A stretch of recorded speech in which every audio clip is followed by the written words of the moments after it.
nag-invite sa akin ng dinner. Oops! Hello, Ate Grabe Kay. naman. Ano? Ikaw lang Ano? pala yan. Ano ba yan, Josh? Akala ko naman kung sino. Baka may na-expect ka na naman, no? So, Alam mo may naman. na-expect ako yan para sa'yo. Ewan. Ay, thank you. Yeah. O, saan tayo pupunta ngayon? Dito tayo ngayon sa Asyong Caviteño Restaurant. Anong meron dito? Siyempre, Kakain mo na naman ako. Kakain tayo. So, ano, tara na. Tara na. Tara na, tara. Oh, dito na. Ito, may na-expect ka na naman eh. Oh, talaga. Hmm. So, Ano? sana punta na tayo sa... Titikman natin dito yung mga pagkain nila. Okay. Sabi nila, masarap daw dito. Okay.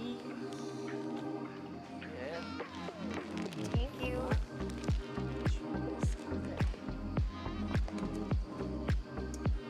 Thank you sa mga Ayan. flowers, ah. Oo naman, ikaw pa. Lakas mo, dito nga tayo ngayon. So, order na ako. Okay. Okay. Kaya, Hello po. ito po. Good evening. Yan. Ito yung specialty nila. Papatikim ko sa'yo. Oh, sige, sige. Go lang ako Kaya kahit isang ano. yung pan de troso with quesillo. Tapos, ito ba yung isa? Saan yung pansit nyo dito, kuya?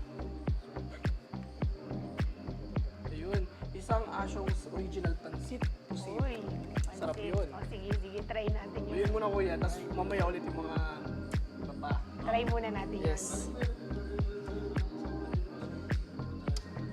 Ayun, tama. Thank you.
Sa mga kababayan ko, lalo na sa mga taga Cavite, nandito na po ang asyong na minahal ninyo through the years sa Barangay Bukal, Silang Cavite.